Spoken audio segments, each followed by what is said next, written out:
topics and opinions expressed in the following show are solely those of the host and their guests and not those of W4CY Radio, its employees, or affiliates. We make no recommendations or endorsements for radio show programs, services, or products mentioned on air or on our web. No liability, explicit or implied, shall be extended to W4CY Radio or its employees or affiliates. Any questions or comments should be directed to those show hosts. Thank you for choosing W4CY Radio.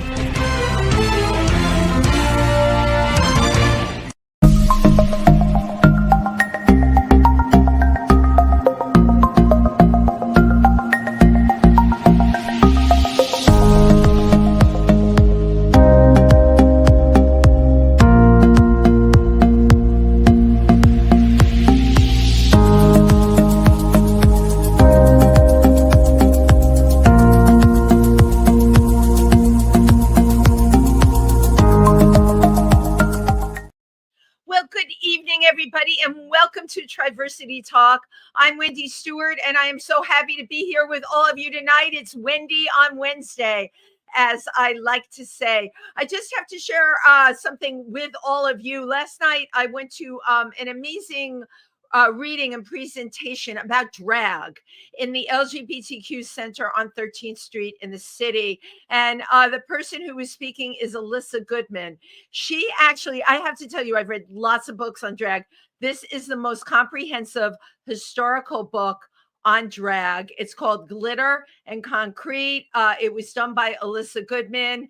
And what really impressed me about her, maybe she's like 33, 34 years old. And originally the book was 600 pages. She got it down to 400 pages.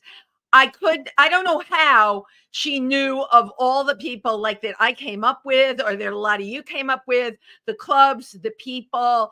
And, it was actually the stories. It's a very academic book.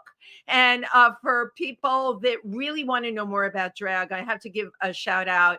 You have to get it, Glitter and Concrete, and you'll, of course, recognize tons of the personalities in there.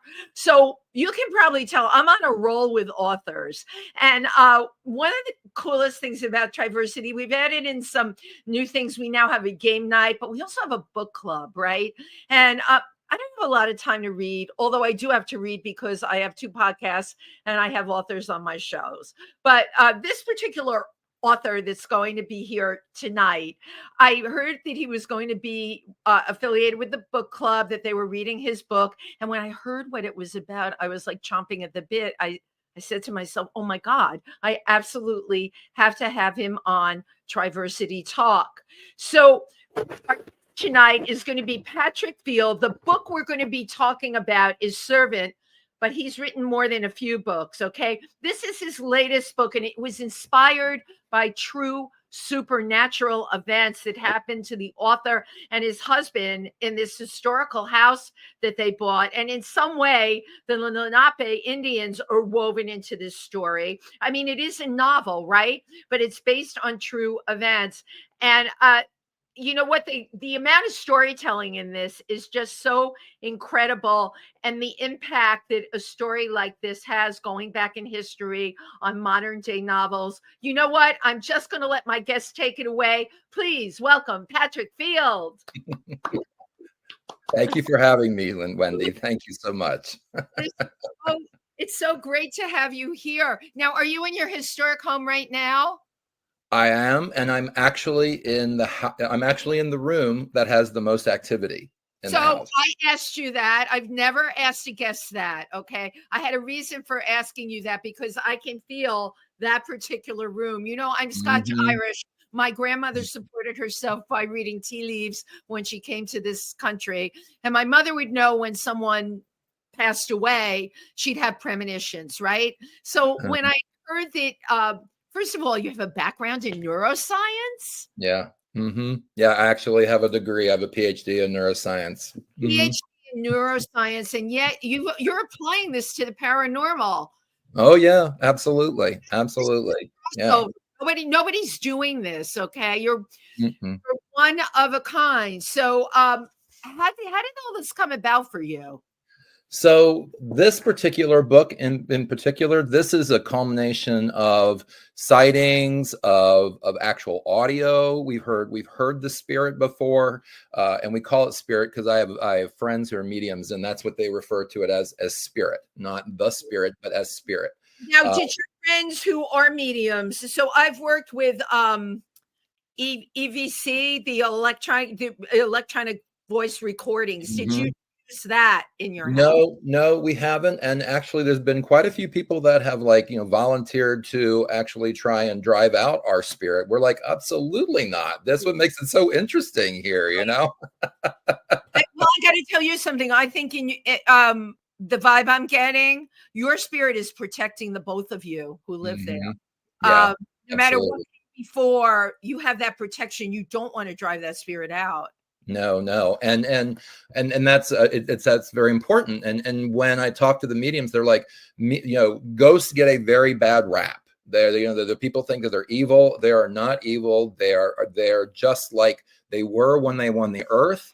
Our particular spirit is very mischievous, likes to play tricks with us all the time. It's just, and I will tell you, when I do write the sequel to Servant, and I will be writing a sequel to it at some point. It's going to be more from one of the characters named Gladys. She's the medium in Servant. You like her. You have a fondness for Gladys. I love her. She's my favorite character. Yeah, absolutely. And I will be utilizing the things that have happened since I wrote Servant in terms of the things that have happened in this house, and especially in this room that I'm in right now, and that will build on to the sightings and the physical sightings, as well as the audio, as well as the things that this spirit likes to play with, loves to hide things from us all the time. Like what kind? Yeah, I was going to ask you. You said the spirit loves to play tricks. What kind of tricks? So the latest was, you'll love this. I'm going to try and condense this as much as I can. So we were going to an event here in our community, and I was putting together, it was a BYOB. I put together this, this bag with all of our beers, and I specifically put the can opener in there. Now, it's not a very fancy one. It's just a plain metal, church key. Put it in there, knowing that I put it in there. And when we got to the event, sure enough, it's gone. I don't know where it is. So the thing is, when things happen in this house, we have to first first, as the neuroscientist, as the scientist, I have to do the logical, right? It's like, okay, so what happened? Well, obviously the can opener fell out somehow, or the bottle opener fell out somewhere. Right. Okay, so it could, on the travel there, it wasn't there when we were there. I checked in the car, I checked around the car. No, it's gone. And again, it's not expensive. It's not something that it was like, an heirloom of any sort. So I didn't think about it. So we get back, and I go back to where the actual bag was. I looked again. I looked around the kitchen island, looked on the floor, just because, something that we use on our boat. So I was like, 3 days later, I come home, and there it is, sitting on top of the island. Wow. And I say to my husband, "Oh, you found the can opener, or you found the bottle opener?" And he's like, "Guess where I found it?" And I was like, "Okay, where did you find it?" "Upstairs in our bedroom, underneath the dresser." Wow. And the only way it could have gotten up there is it was put up there. I tried to Wendy, I tried to think of everything. Okay, well, maybe here's how crazy it would have to have been. Somehow the bottle opener slides out of the bag into my pocket. Then I go upstairs, and then as I'm taking my pants off, or whatever it was I was wearing, then it bounced down and was on the floor. But the problem with that is, how does it get underneath of the dresser? Well, I'm not buying any of that logic. I'm not buying it from like when it slid into your pocket. I mean, but that's so incredible. Yeah. Okay. Well, what is the age of your house? So the house is not that old. That's what makes it so interesting. It's only about 40 or 50 years old. But it's on old land. It's on Lenape property. It is. We live on a glacial lake. And so when this all started happening, I did my research to make sure there had been nobody that died in this house. Nobody died in this house. Yeah, right. I always do that, right? Yeah, but I had to find out where could this spirit be? So then I started doing some research or talking. I said, well, the Lenape were very prevalent in this area. And this is a glacial lake. This is not a man-made lake. So this lake has been around for hundreds of thousands of years, if not a million. So obviously this would be, to me, that was like, well, that's the answer. It's got to be something. There's got to be a burial ground around here. There's got to be some sort of connection, because it's really interesting. The spirit also doesn't understand modern sort of like, technology. It plays with things that it doesn't understand. And I think it's like trying to learn something. For example, in this room that we have right now, over here on the wall, we have a dial on the wall that controls the heat in this room. And one day, I'm not kidding, in the middle of September, I came in here and it was full blast. The heat was on in here. And I was like, I asked my husband right away, I said, why did you turn the heat on in the room? It's like 80 degrees outside, or 70 degrees, whatever. He's like, I didn't turn it on. And I was like, so yeah, just things like that, but also I think the spirit is, even though it doesn't understand technology, is using ways to like reach out to you and say, hey, it's me. I'm here, which is kind of cool, because I love that you have respect, first of all, for this entity that you're sharing your home with. Yeah. And the thing is, and you see, I'm referring to him as he, because my husband and Matt and myself have both seen the shadow. And that was a really interesting conversation one morning at breakfast. I was like, so I want to tell you about something that I saw in the bathroom. And I was like, what? And then when he said it, I was like, oh my gosh, yeah, it's very tall. And broad shoulders. I mean, it's very much a masculine sort of shadow that we see. Silhouette.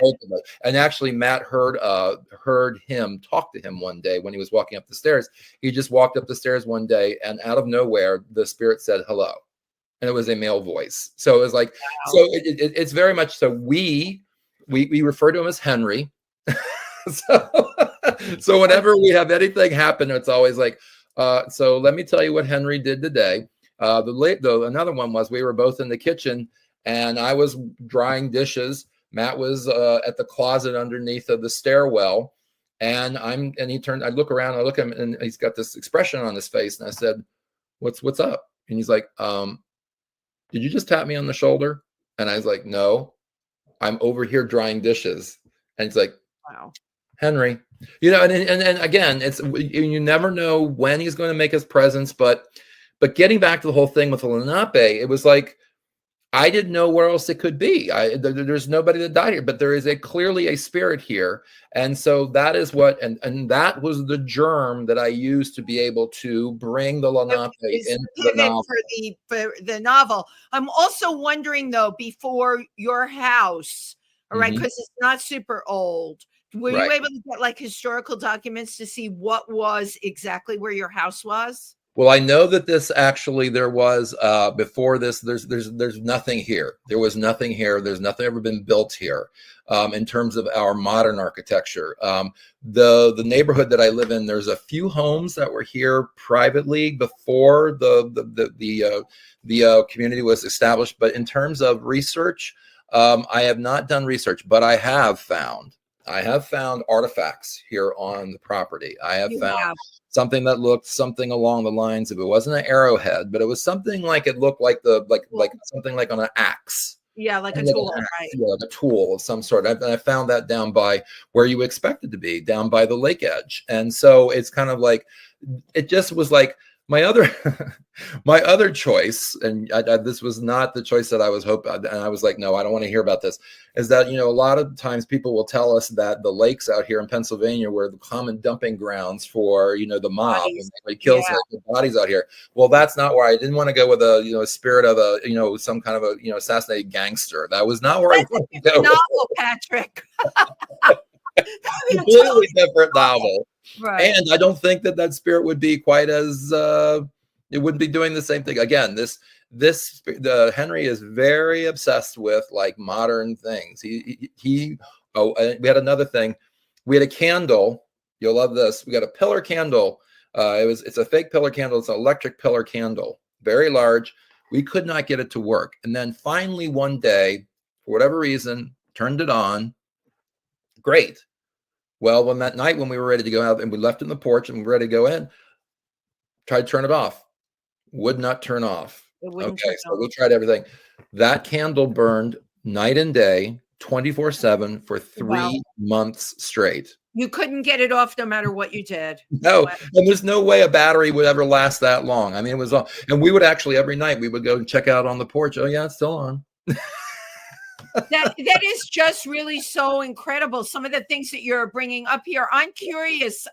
We have a great internet connection. You're well lit. I haven't seen a flicker or anything. Has Henry tried to interfere when you're online or anything like that? Because often there's a place I broadcast another show out of that's really haunted. It's in the city. It's Pangea. And there's all kinds of, some days, weird electrical stuff happens. Yeah. Well, I'll tell you what he did tonight, or I don't know if this is true or not. So you said to get on here at 6:50. I walked in here. I've been here for a while, and my phone is right next to me, and it just lit up at 6:50 for no reason. Like I didn't touch it. It just lit up and said 6:50. Was almost like it was saying, "Thank you, Henry." Exactly. It's like Henry said, "You need to be here at 6:50. This is when this gets started." Right. Wow.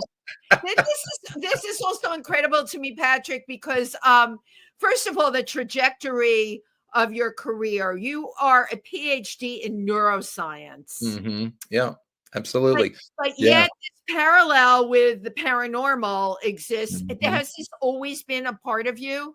Oh, absolutely. Yeah, I since I was a kid, I've been just fascinated with the paranormal. Yeah, I mean, I grew up on Scooby-Doo, and I grew up, with the Addams Family and the Munsters and all of that, all of that sort of like the genre. Bewitched, I love that. Bewitched is very much the germ also for the novel that's coming out, that I have coming out this summer, called The Bedfordshire Warlock. So in that one, it's like actually a reviewer that did a review for me said, based on, he got to read it, and he says, you would think that I was a warlock at one time in my existence, somewhere in one of my past lives. I know too much about it. You have to think, like, the family you grew up in, was anyone else oriented towards this? I don't think so. I mean, it was we were a conservative family, but it wasn't like, like overly conservative in any way, shape, or form. But no, they were always sort of just like, they were always like, well, Patrick, like my grandmother asked me one time, she said, well, what's your favorite holiday? Like she asked me that one time, and she was thinking, oh, I was going to say Easter or Christmas or, Halloween. Halloween.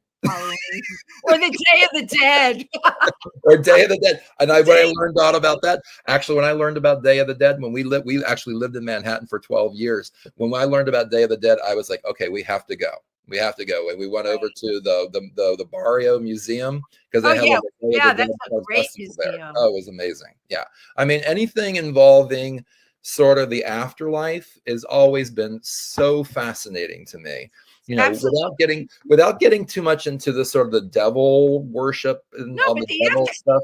Yeah, that freaks me out. Yeah, the whole thing. It's ironic because before you came on tonight, I had a hospice nurse who's got another book coming out, because she is there when people transition, right?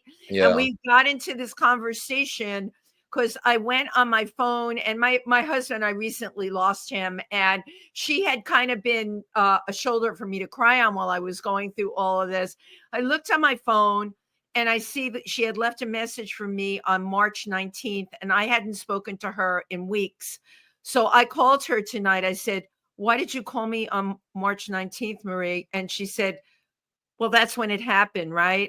There's no way she could have known this. I said, that's when Ellen passed. Yeah, it was March 19th. Wow. I'm so sorry for your loss, by the way. Well, thank you. But, I'm a big believer in the afterlife. And I don't care who's listening who thinks that you and I are viable, because I've spent a lot of time in Africa, and I know that these things exist. Yeah. And I love that you're, as a scientist, I love that you're embracing it, because I meet very few scientists, especially with being a member of the Explorers Club, that can even wrap their heads around this stuff. Well, and it's interesting you bring the neuroscience part up, because there's actually a huge part of our brain that we don't understand what it does. Right. We don't understand what it does. Like there's lots of places you can map the brain and find like, oh wow, this is the area for motor control, and this is the area for speech, and this is the area for sensory control, and also in terms of the higher functions, like in terms of where memory is or where. But there are areas of the brain that we have no idea what they do, and how can we, deny in this afterlife? My husband the last week and a half was seeing people that he used to know that had crossed over. Yeah. All right. And it was absolutely incredible to me. And I think we need, as a society, right, to pay more attention to things like this. And I guess, you're like the sacrificial lamb. You're the scientist that's saying, I know. And the minute I heard about you, I'm like, oh my God, he has to be on the show, because you're the one, you have all the credibility from science. You were for what, 21 years? I taught for 26 years. 26 years. So you've got that. You are credibility sitting right in front of me. And yet you've chosen to not only acknowledge this path, you're writing about it in a novel, but you're actually writing about it from a basis of fact. And there's not a lot of people doing that, Patrick. So you are your own breed. Yeah, absolutely. And it's funny because I think when people that start reading my books when the next one comes out, and I just actually sent my the third one to my editor, and she's looking at that right now. So I'm kind of rolling all this stuff out, but a lot of, like you're saying, like my neuroscience and my anatomical background definitely makes its foray into everything. All of my human characters in all of my books absolutely are bound by the natural laws. It never ever goes outside of those parameters ever. Well, that's the scientist, yeah. And that's the scientist in me. I can't, when you have a human interaction with I'm not gonna have anything like supernatural unless the person possesses supernatural powers. Then that's where my world comes in. That's when I get to create the world that I want to for those characters. Right. And so, but if you have two human characters, like for example, like Gladys and Mitch and Buck and Servant, when they're interacting with each other, it is absolutely bound by natural law. There's nothing that is going on. There's no such thing as alternative facts, if you know what I mean. Yeah, so totally. Yeah. And it's interesting that Patrick, who was this kid who loved the supernatural, but went on to become a neuroscientist, has never left this part of him behind and has incorporated it as a writer. Exactly. And then you incorporate an LGBTQ character in the book. Oh, absolutely. I mean, it's very important for me. We go back to what we just talked about a minute ago, like with Scooby-Doo and all that.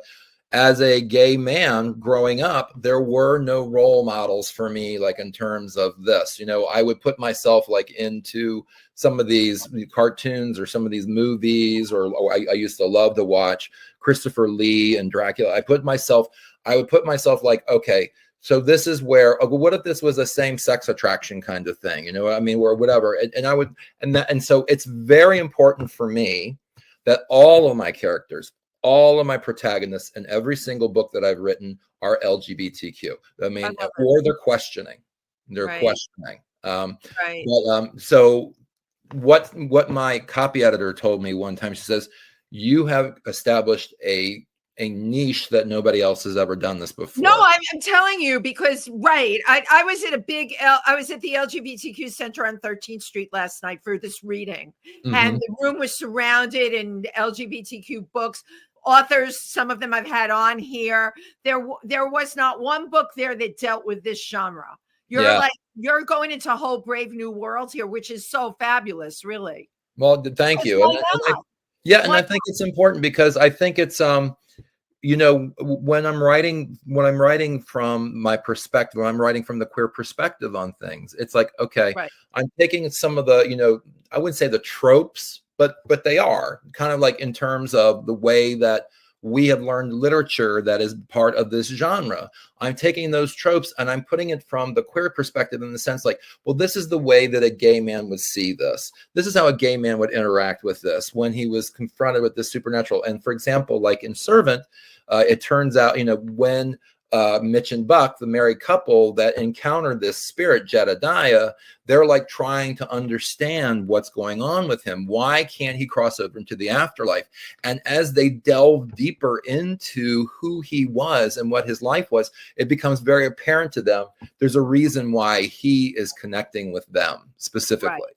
Why Jedediah is connecting with Mitch and Buck specifically. And he's never connected with anybody since his, and again, he's disappeared, so you don't know what's happened. You presume that he's dead. Well, obviously, when his spirit shows up, that he is. You know, that's a dead giveaway. Oh, pardon the pun. I haven't given anything away because it's like right in the blurb of the back of the book. It just. No, I know, and I love you know, your whole synopsis and everything that you sent. Usually, I have enough time where I can at least skim through someone's book. I didn't even get the chance to do that on this, but what you sent was so concise from the get-go. It's like you pulled me in. I can't wait to read your book. Well, I will tell you, most people say that it is a quick read because they can't put it down. And I was like, that as the author is one of the most, like, that's the biggest compliment you can give me. It's like, I literally have people from my church that said, they said, I could not put the book down. My husband was telling me, you need to come to bed now, or you need to do this. And I couldn't stop reading it. So, yeah. Well, you know, there were some nice quotes I took from Amazon, which of course I can't find now that I'm looking for them. But I usually read history or hard sci-fi, but I wasn't so sure about a ghost story. The plot flows easily and remains interesting. The characters presented well are interesting and believable. This book was a welcome, easy read. Or the author's ability to use highly descriptive details to bring the reader into each scenario as if physically present. At times you can almost smell the food cooking as well as the fall leaves. The characters are true to life. And that's person wrote captivating page turner. I mean, come on, that's enough for me. You know? Someone told me, they said that it was the perfect read for a long plane ride. They said you could read this in a long plane ride if you wanted to, which again, that to me is like, as a reader myself, when I'm reading something, I want to be able to like, oh my gosh, what's going to happen next? You know, and another part of this also for me, because we're being, you know, raised on television, being a latchkey child, my mother was someone who had a career way before women at her time were ever supposed to have a career. What did she do? What did your mother do? My mother was a physicist. Oh my God, I can't take it. I could like barely make it through medical course. I had to become an anthropology major. She was a physicist. We all have like brains by osmosis. But she was a physicist for the Department of Navy. But it was interesting because being at home and seeing all these things, it was one of these things like it's hard to explain, but I just felt like when I would start going through all of these, go through the motions of all of these, you know, things with my books and stuff like that, it was like, okay, this is what I need to do. This is what I need to write. I mean, I'm like, and also because I watched so much television, and I was like, the cliffhangers, you know, everything has a cliffhanger. If you read my book, every chapter has a little cliffhanger at the end of it. It's like, okay, you know, it's like, oh, we got to see what's going to happen next. And again, that's being from episodic television. But, you know, I mean, but at the same time, I don't ever think myself as being a screenwriter. But, you know, when I was reading about all your books and letting my mind go, they certainly have a really great potential. And the fact that you're using LGBTQ characters, I think one of the first films I've seen, what is his name? M. Night Shyamalan. I never say it. Knock at the Cabin Door. Yes. I'm like, good for you, you know? Absolutely. Absolutely. It's kind of tragic what happens in the movie, but you know, you know what? I got to tell you, Patrick, that was really a great movie. It was. I'm a horror fiction and supernatural aficionado. I really love that movie, and kudos to him. You know, he had, same-sex couple in the film who had adopted a little girl, right? So using modern day scenarios in a horror film, people just aren't doing that. I saw a great Not that I'm a screenwriter, but I see great potential. Well, thank you. I mean, it's interesting because a lot of my friends who have read it, they said, so I'm ready to do the audiobook for you. That's so funny. They're like, again, yeah, and a lot of my friends are actors, so Right. they're, because I tread the boards. I still do occasionally, but that's just part of, kind of being able to get out of yourself and be able to be another character. So and that's what I do now. Instead of being on the stage so much, now I get to play with characters in terms of creating them, Oh my God, it's great. Right. Yeah. And that is not that far from directing them on stage. So I think that I can see that coming down the pike for you in the future. I really can. It really blends nicely with what you're doing. Now, your first book was Prince Patrick. That was a memoir that I wrote. I started off because I was a very precocious child. That's a nice euphemism. Yeah, it was precocious. Patrick was a handful. Well, you were so damn smart. Well, and that was the thing, as a kid, I used to be I never ever was mean or mischievous. It was I was just curious about things. So when I would do things to creatures, for example, why would I pull off the wings off of of bugs? It wasn't about I was trying to kill them. It's I wanted to see what they did as a result of Right. That is a certain kind of kid. Exactly. So all these stories were talked about me all the time. Every time we would get together for a family event, it just never ever. It always came up. Oh my God, the time that Patrick was in church and the time when the preacher came down and he said out loud, said, "Is that God?" Or when he heard Holy Ghost, that he started talking about Casper. I mean, it was I was that kind of kid. So I started writing just these things that my stories that were from my childhood. Some were very good. Some of them were I don't know if I want to have a kid after this. I'm the dedication actually in the beginning of the book is I dedicated to my mother. I said, I can't believe you wanted to have another child after you had Prince Patrick. Why would anybody? Yeah, right. That you went for it again.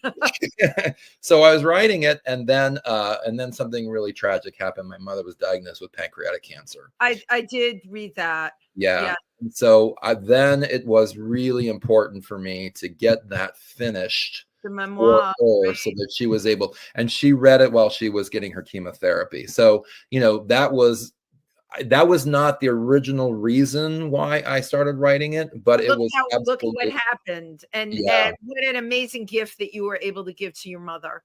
Yeah. And everybody in the family, and it was self-published. It wasn't something that I didn't try to publish. I just wanted to get it done so that she would have it for her to be able to read. And it was a family effort. My niece was the one who put together the book cover. I mean, she worked for Vogue at one time in the city. I mean, she's very, very talented graphic artist. So everybody came together to try and make this so that my mother had this for it. So that was sort of, and I also said, interestingly enough, I said, I based this a lot on Harper Lee. Harper Lee wrote one book, To Kill a Mockingbird. And I said to myself at the time, I said, if this is the only book that I ever write, ever, then I'm okay with that. This will be it. And then, I don't know, something happened. I was I had all these stories in my head, and I was like, no, I think I need to write more. And so it was really a fluke. I never saw myself, Wendy, ever doing this as kind of my post sort of teaching career kind of thing. I never saw it. You had stories in your head while you were teaching. Were you writing them down, or they stayed in your head? They just stayed in my head. And it was, and I will tell you, here's another thing. I feel like, and I've talked to this about with some of my friends and with these mediums that I've had. I was I get these stories that come in dreams, and it's not it's a dream that will take the entire night. And whether I get up to whatever, use a restroom or whatever like that, as soon as I go back to sleep, it continues. It pops right back in. It's almost like something wants me to tell these stories. And so, dream continuity, because I have dreams big time. It's rare that it has dream continuity. If I get up for any reason, I'll try and hang on to it consciously and try and get back and grab it again. And it has happened a number of times, but it's not the norm. Usually when you get up, it breaks the dream. Yeah. In your case, supposed to be the story that you're supposed to be telling. Exactly. And you probably also read that when I'm writing a book and I'm writing a chapter, the way that I sort of envision my chapters is that I will take my dogs for a walk. And that is incredibly peaceful. And there's no stimuli because I'm just walking the dogs. And I literally will start putting together the entire chapter in my head about where it's going with the plot. I know what the end is going to be most of the time, although that's not always true. But how do I get there? And so when I finish with the walk, I rush to my computer and I bang out the outline of it. And then I use that to be able to elaborate on it eventually and grow more. It's interesting to me that you called it walking meditation, because Yes. meditation is supposed to be in one spot with one focus. You're out with your dogs and you do a walking meditation, and then you run back and you pen it. You write it all down when you get back. Exactly. I had made a note to myself, ask about this process. It's really very interesting. Yeah, and I think that, and the reason why I bring that up is because I kind of think that when I'm in that sort of meditative state, like when I'm just like with the only stimuli that I have is, what's around me in nature, which is, it's all natural. And the dogs are, for the most part, are really good. I don't have to do too much with them. I feel like that's sort of connected to the dream thing that I have at night, when I'm sleeping. It's like there is some sort of force that comes into me when I'm without any kind of stimuli around me that could be distracting and puts these ideas in my head. I really feel like I'm sort of like, I'm a transistor, if you will, for something. Maybe I'm the translator of somebody or something is trying to get these stories out. And it's important in terms of like what one of the mediums, one of the psychics that I've talked to said, and I asked her, I said, so what do you see for me? She says, oh, I see you're very much like me. You are here to enlighten. Right. And I was like, wow, I never thought of myself ever being like a person that enlightened things. And I think that's a really grandiose word, right? And I'm like, I would never ever say like, I am the enlightener. But she said that to me. And I said, you are here to enlighten. I said, you mean through, she's like, through your books, you are here to enlighten people. Absolutely. Storytelling is one of the oldest way of enlightening. And the metaphor you hit on, you're like a transistor radio. The more we talk, because I needed to know where Henry came from. The more we talk, I think I know he wasn't in the house. I think Henry was outside, maybe by the glacial lake. Something happened there. And then when you came into this house with your husband, Henry was drawn in. That's what I think. You gave Henry a safe place to go. Yeah, and he is also, like I said, it's my husband and myself, but we have had several guests here also that have also encountered things from Henry too. So he's very much like he just wants to also, usually when these things have happened to our guests, it's always something that's also sort of like connected to something that's going on in their lives. What happened to them, and they're like, oh, okay, and so I don't want to give away too much of that, because that is a major plot point that's in Servant. One of the things that happens to one of our guests is a major plot point. People in any way on this show, we don't give it away. We just it. But, while we're dancing around it, I do have a question. The dogs, tell me what the dogs see. Animals. Yeah, the dogs will all of a sudden will just get up in the middle of the night and start barking at something, or they'll run out of the room and run downstairs to get to something, and of course you could always say, well, there might be bears outside, or there might be some sort of animal. But I mean, there's been a couple of times when it happened with one of the dogs, and I was like, and it was really. They were quite loud about it and very specific. Like there was something threatening out there. So I turned on the lights outside. There was nothing there. I went outside and looked around to see if there was a bear or a coyote or whatever. There was nothing there. But there was clearly something that made her like go bark at that window. And she can't see anything because it was dark. It was at night. So there's nothing you can see. And we live in a neighborhood. There's no lights. There's no street lights. So there's no way she could see anything. So it's kind of like a couple of times there's been some things like that. And I think sometimes they also, sometimes I'll come downstairs and it looks like they've been playing with somebody all night long or something because they're exhausted. And I'm like, why are you so tired? You slept all night. Maybe they haven't, Listen, it's a beautiful thing. You've given a home to Henry, which was great. Henry was lost. Now he's been found. Mhm. I'm curious. Your husband obviously supports you in Mhm. your writing. How much is your husband a part of this supernatural world? In the book, the characters of Mitch and Buck are amalgams of both of us. Are amalgams of both of you. So you've created Mitch and Buck after the two of you. Is your husband though as into it as you are, or he knows it exists and he supports you? That's my question. Yeah, he knows it exists He knows because it. it's like just these things happen, and we can't. There is no logical reason for them to happen. And again, I've never heard Henry. Matt is the only one who's ever heard him. So he like and that probably was the thing that freaked him out the most. Was like Well, he said hello to him. he said hello to him. Like just in like it, Hello, Matt. And that makes it into Servant as well. That makes it the book, and that's not, again, that's just like and a culmination of all the things that happened to Mitch and Buck. That the spirit says hello to one of them one time, and they're like trying to figure out who said hello because there's nobody else in the house. That kind of thing. It was the same thing happened to him.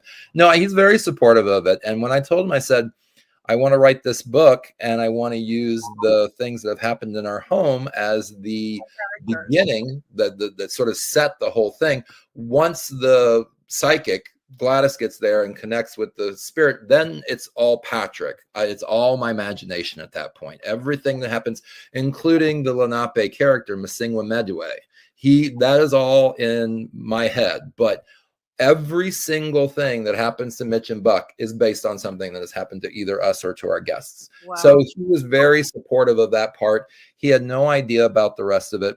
And it was funny because, again, as a burgeoning writer, I was sort of like, I don't even know the process of all this, how this all works, and I was like, and so I was always a little afraid to like have her be my beta readers. And so when the book actually finally came out and it was accepted, I gave it to him to read the whole thing, and he was on vacation. And so we do vacations up. He went to Cape Cod, I believe, with a friend of ours. And when he came back, I was very nervous about because this is not the kind of genre that he reads. He reads a lot of James Patterson. He likes, John Grisham and things like that. Yeah. And so when he came back, I think he was like, wow, I had no idea that, that you could write like this, or this, you did a beautiful job. Partner to do that, though. I mean, the two of you together, he had no idea that you had that in you. And you're right. Mhm. He reads John Grisham, and yet he picks up your piece of writing and can say that. Yeah, that was probably the most important critic, if you will. He's the most important critic, and he's read everything that I've put out. This new manuscript, I just sent it to my editor. I'm going to give it to him soon so he can read that as well. But Bedfordshire Warlock, I think he's waiting for it to come out in paperback so he can read it again. He's read it once before, and I'm sure he'll be like, after it goes through the copy editing process, and then after the editing process, it's a different book sometimes. And it's not just the grammatical things or the theme. There's a lot that can change. But obviously, you're working with an editor who gets who you are and what you're trying. I mean, you have to. I have this lovely editor from Canada. I love her to death. Yeah, she's fabulous, and so and she lets me be me, if you will. She lets me. She doesn't change anything important. Yeah, it can only go that way. Now, I know you're influenced. You like Edgar Allan Poe. Mm-hmm. What other authors, like in the area of supernatural, rate? Oh, I am a huge Anne Rice aficionado. I was crushed when she passed away last year, and that if I would say if there's any one book besides Edgar Allan Poe's early stuff like The Telltale Heart and The Raven, The Castle of Amontillado, all those things that influenced me when I was a kid, and that's what I read, by the way. Like, again, weird kid over here reading Edgar Allan Poe and everybody else is reading, but Anne Rice's Interview with the Vampire, I was that's brilliant. Right. Yeah. That to me was kind of like the book that really got me to like, that is the that is the ultimate for me.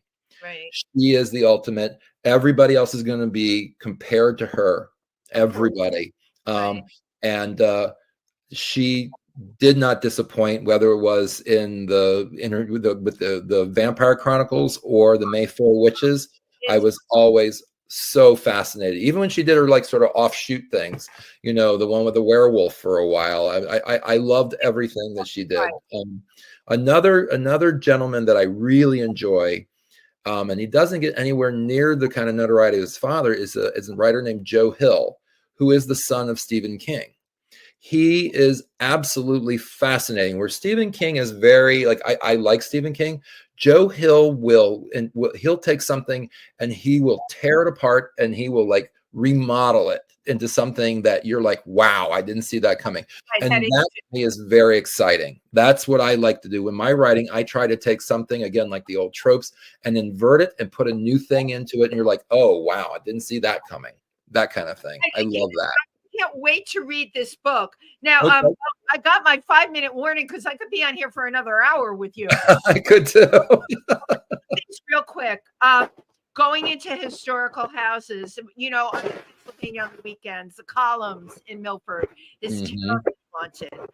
I went to start my car there one night, and I have been warned that the Josephine likes to play tricks with people. My key fob did not work, and my car was dead. And the person that told me that came out, and they said to me, hold on a sec, and said, Josephine, let Wendy into her car, okay, and let her car work, please. And I went and I turned the car on, and it kicked over. It was a brand new rental. There was no reason for it not to work. But I have been warned by this person from the Columns that that kind of thing could happen. And people have seen Josephine in the window. Do you, when you go into these buildings, do you feel things? Can you really feel it? I do. And it's not like I don't see things necessarily, but I do feel them. And one thing that that happened to me when I was a kid, and again, I'm going to give too much away because actually is creeping up another book. But I went into a historical house in Maine, and I was able to, I'd never seen something before, and I knew exactly what it was used for. And it was something that is not used in modern technology. It is a child who was like 10 or 11 years old would have no idea what it was. I knew, and the docent was talking about it, and she made a question, and I answered it. And I said, I know exactly what that's for, and I know how you do it, and I know where it goes, and all this sort of stuff. And she was just like, wow. Wow. Well, I think of that more as a connection to a past life. That was something that was a reverberation. I knew that. I don't know if that had anything to do with my passing or why that was such an important thing for me to know, but it was clearly something that I knew very easily. It was something I didn't have to think about. It just came like that. Yeah. So we're like down to the wire here. Where can, first of all, people hear you speak? Where are you doing book signings? Please share that. I actually have a tour coming up. And if you go to patrickfieldauthor.com, it's all one word, Patrick Field Author. I'm going to be posting for this next book for Bedfordshire Warlock. I'm going to be doing a whole like month of signings in June for Pride.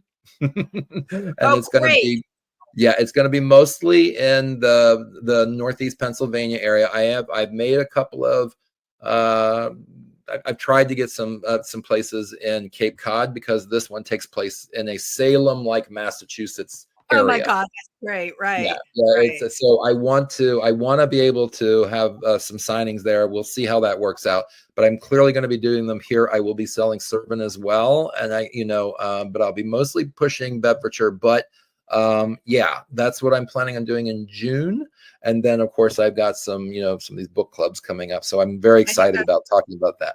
There it is, patrickfieldauthor.com. And there you are. We got you up on the big screen. You got to let me know when you're coming to Milford.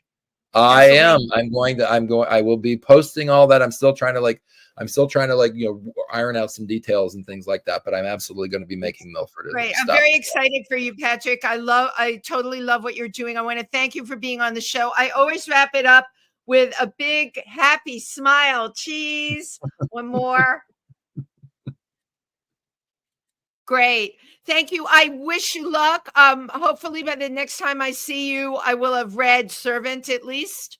Okay. I hope so too. I would love to hear what you have to say. And I'm one of those authors that's not afraid to hear when people give me negative or positive. I learn from. But you know what? You already sucked me in on it. It's everything that I'm like interested in. So of course I'm going to love the book. Okay. I'm very excited to read it, and I know our book club at Triversity is too. Thank you so much, and I will see you around, as they say. Our paths will cross. And Absolutely. Thank you for doing the show tonight. Wishing you the best. Thank you so much for inviting me, and it was a lovely time. You have a good night. Thank you, everybody. See you next week. Bye-bye. Bye.